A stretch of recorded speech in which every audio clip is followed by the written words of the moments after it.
Bonsoir à toutes et à tous et bienvenue dans ce journal. 50 ans de compagnonnage, c'est le titre du livre d'Henriette Dagri-Diabaté, un ouvrage dédié au président Alassane Ouattara est présenté ce jeudi en sa présence. 50 ans également au service de la population, le GSPM célèbre son jubilé d'or dans ses casernes. Nous étions dans l'une d'entre elles où des retraités ont été honorés pour leur engagement, vous le verrez. Et puis Diomaye Faye, le président sénégalais, est à Paris en France où il a rencontré Emmanuel Macron ce jeudi. Mais d'abord, 31 véhicules et 191 motos ont été mis à la disposition des directions départementales et régionales de l'agriculture ce jeudi. Objectif, renforcer le programme de production alimentaire d'urgence en Côte d'Ivoire. Une remise d'engin en présence du chef du gouvernement Begré Mambé, comme nous le rapportent Mardoché Kwasi et Zécré Joseph dans ce reportage.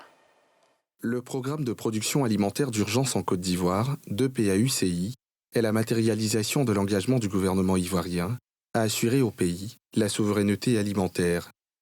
Un programme financé par la BAD, Banque africaine de développement, et qui a permis depuis son lancement la distribution gratuite d'engrais et de semences aux producteurs sur toute l'étendue du territoire national.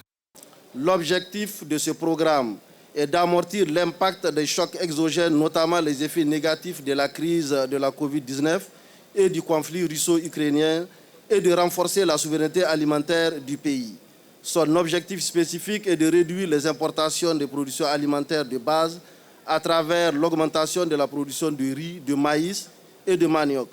Les véhicules et les motos permettront non seulement de collecter et d'alimenter la base du système de suivi et évaluation, mais aussi de suivre les distributions, d'apprécier l'évolution des cultures et de conseiller les bénéficiaires. Ces engins remis ce jour permettront donc aux agents des structures déconcentrées du ministère de l'Agriculture d'assurer un suivi de proximité de la mise en œuvre des activités de cet important programme.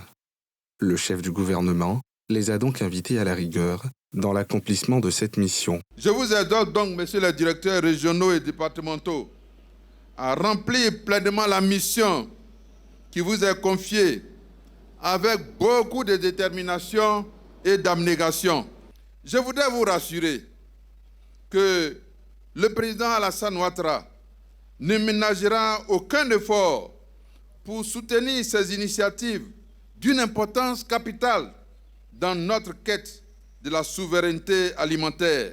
Le programme de production alimentaire d'urgence en Côte d'Ivoire a été officiellement lancé le 16 février dernier à Gagnoa. 5 décennies d'amitié avec le chef de l'État, c'est le récit partagé par la grande chancelière honoraire Henriette Dagri-Diabaté dans son livre Alassane Ouattara, 50 ans de compagnonnage, un livre dans lequel elle dévoile son parcours à ses côtés. Il a été présenté au Sofitel Hôtel Ivoire et en sa présence ce jeudi. Le reportage de Nadja Edja et de Tanguy Conan.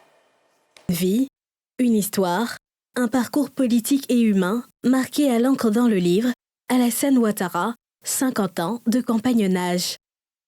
Raconté par la grande chancelière Henriette Dagri-Diabaté, la vie familiale, le parcours universitaire, la rencontre avec le premier président de la République, les convictions et combats politiques de l'actuel chef d'État sont décrits dans une approche intimiste. Dès l'introduction, l'auteur souligne « Ce livre n'est donc pas une simple approche biographique. J'essaie d'aller au-delà du récit de vie. La perspective envisagée ici est d'apporter ma modeste contribution au-delà du bilan d'un président à l'histoire politique et sociale de notre pays. Je m'autorise à dire ma part de vérité, composée d'événements qui, par moments, rejoignent l'histoire récente de la Côte d'Ivoire. » Aux côtés d'Alassane Ouattara depuis 1968, dans les pires comme dans les meilleurs moments, la grande chancelière honoraire a, au cours de la cérémonie de présentation du livre, réitéré ses félicitations au président de la République pour la dynamique qu'il impulse à la Côte d'Ivoire depuis son accession à la magistrature suprême. Autre point important de cette cérémonie, le témoignage émouvant de la présidente du Sénat, sur la vie politique, intellectuelle, sociale et humaine de l'auteur du livre. En dépit des pressions et du chantage, Mme Diabaté est restée fidèle et loyale à Alassane Ouattara. En fait, les raisons de cette résistance à toute épreuve sont simples. Son militantisme et son engagement politique ne s'inscrivent pas dans une trajectoire opportuniste.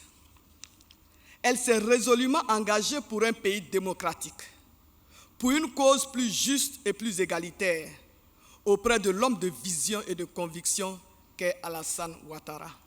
Soutien indéfectible de son époux Alassane Ouattara, c'est à juste titre que la première dame, Dominique Ouattara, fait partie intégrante de cet ouvrage. Elle a traduit son admiration à l'endroit de la grande chancelière, considérée comme un modèle pour plusieurs. Chère Henriette, à titre personnel, je voudrais te remercier pour ton affection et ton engagement aux côtés d'Alassane. Avec une force et une détermination admirables, tu as grandement contribué à la réalisation de sa vision et de ses ambitions pour la Côte d'Ivoire. Merci aussi d'être resté inconditionnellement dans les moments les plus difficiles. Cela témoigne de la grandeur de ton cœur et de la solidité de tes convictions. Merci pour ta fidélité et ton dévouement. Chère Tanti, tu es un modèle pour toutes les femmes de Côte d'Ivoire. L'ouvrage de 190 pages, écrit par la grande chancelière honoraire Henriette Dagri-Diabaté, est publié au Michel Lafon, à Paris. Et pour les 50 ans du GSPM, plusieurs cérémonies ont eu lieu dans toutes les casernes du pays, notamment la caserne des sapeurs-pompiers d'Adjamé-Indénié, où des retraités ont été honorés pour la toute première fois. C'était en présence du ministre d'État en charge de la Défense, ainsi que du directeur de cabinet du président Alassane Ouattara, Mardoché Kwasi, Daniel Kadjo et Kimo Eric. Une célébration en grande pompe pour les soldats du feu de la Côte d'Ivoire. Le groupement des sapeurs-pompiers militaires célèbre ses 50 ans et honore ses soldats. Si le GSPM a pu avoir 50 ans aujourd'hui, c'est parce que les personnels qui ont servi dans ce corps ont été conduits par des officiers qui se sont consacrés à le faire naître, grandir et exister. Mais aussi ses retraités, ceux-là même qui étaient là lorsque tout a commencé. On est content. Aujourd'hui, nos jeunes frères, ils ont tous les dangers, ils ont tout. Mais à notre temps, c'était difficile. On partait aux interventions angoissées, avec la peur au ventre. Parce qu'il fallait avoir l'expertise des sapeurs-pompiers et puis cogiter pour voir comment on pouvait remplir nos missions sans moyens. Au fil de ces 50 ans, le bilan des interventions des sapeurs-pompiers a connu un boom, passant de 1500 interventions en 1974 à plus de 37 000 l'an dernier. Leur bravoure sera mise en exergue jusqu'à samedi prochain dans l'ensemble des casernes du territoire national, notamment à Abidjan, Yamoussoukro, Bouaké et Korogo. Chers sapeurs-pompiers, vous incarnez inéluctablement la bravoure, la dévotion et le dénouement. Chaque jour, vous êtes prêts à affronter des dangers pour sauver des vies, pour secourir des familles, pour protéger nos communautés et préserver l'environnement. Et alors que la saison des pluies bat son plein, le gouvernement ivoirien indique que les sapeurs-pompiers ont répondu à près de 350 interventions. L'objectif est d'implanter des casernes un peu partout dans le pays afin d'intervenir plus rapidement en cas de sinistre. Nous devons, de par nos actes, accompagner le chef de l'État et le gouvernement qui ne ménage aucun effort pour doter nos sapeurs-pompiers d'infrastructures, de personnel et d'équipements. D'ici là, le principal défi auquel les sapeurs-pompiers devront continuellement s'adapter reste les changements climatiques qui font de plus en plus de sinistrés. Direction Yamoussoukro à présent, où le médiateur de la République a initié un plan d'action pour des élections présidentielles apaisées en 2025. Que comprend-il? Les détails de Moussa Nikema dans ce reportage. 2025, année électorale pour la Côte d'Ivoire. À environ un an des prochaines échéances présidentielles, le médiateur de la République veut prendre le devant des choses en matière de sensibilisation. Réunis en conseil extraordinaire à Yamoussoukro, Adama Toungara et son équipe ont lancé leur plan d'action 2024-2025 pour des élections apaisées. Je reste convaincu que l'application rigoureuse de ce plan d'action permettra de créer un climat de paix et de stabilité propice à l'expression libre et démocratique de la volonté populaire. Ce sont 121 comités de veille qui seront mis en place afin de sillonner le territoire national pour mener des missions de sensibilisation au maintien de la cohésion sociale.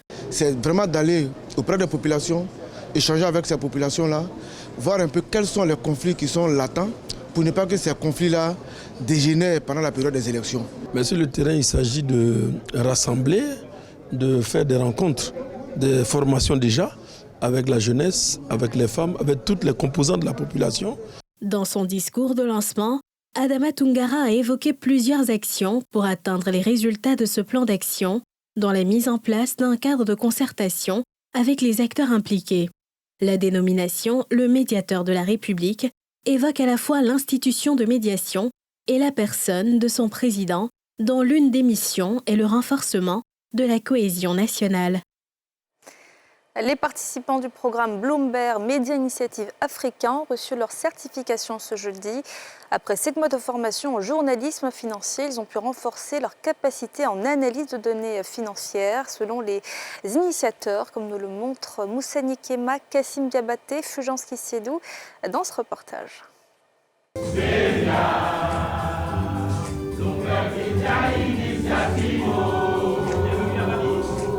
Ils sont au total 52 journalistes, dont 15 femmes et 37 hommes, à avoir pris part pendant 7 mois au programme de formation en journalisme financier de la Bloomberg Media Initiative Africa. On constate qu'il y a un manque justement de spécialisation au niveau de la communauté des spécialistes de la communication.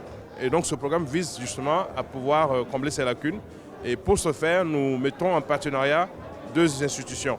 Une école de journalisme d'une part, et puis d'autre part une école de commerce. Et c'est ce jumelage-là dans le contenu du programme qui permet donc de pouvoir délivrer un programme comme BMAE. Venus de différents organes de presse du pays, les auditeurs sortent satisfaits de ce parcours. Aujourd'hui, nous sommes à mesure quand même d'analyser les données, de les traiter et de les mettre à la disposition du grand public. Nous avons appris à interpréter les données, nous avons appris un langage économique.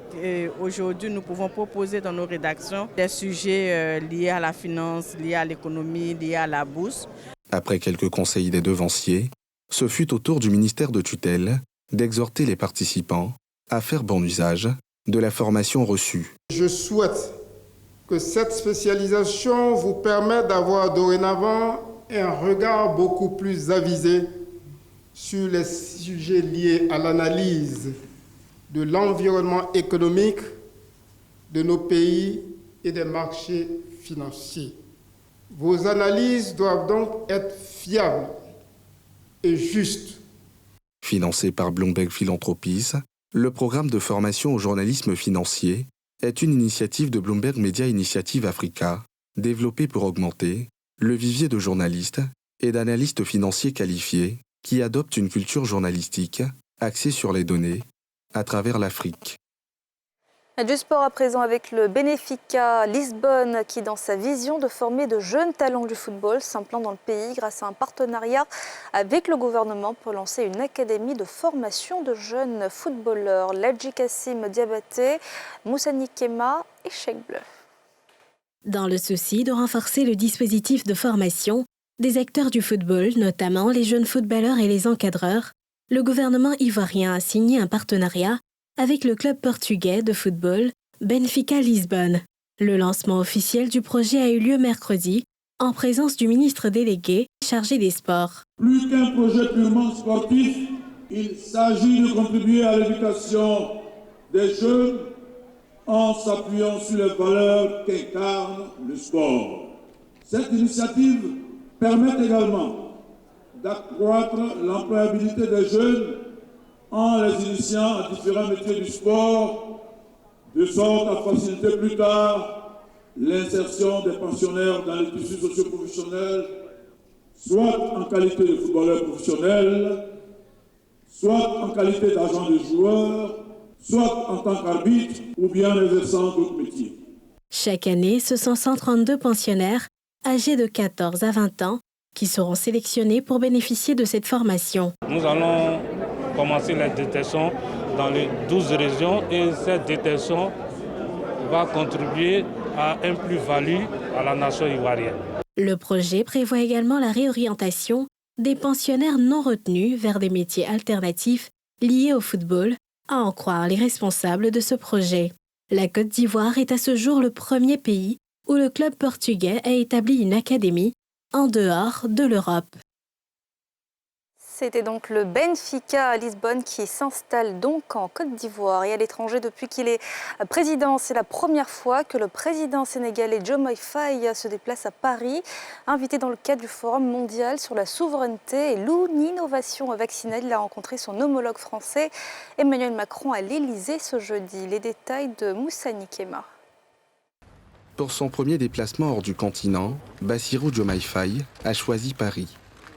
Invité dans le cadre du Forum mondial pour la souveraineté et l'innovation vaccinale, le chef de l'État sénégalais a rencontré son homologue français pour un déjeuner de travail.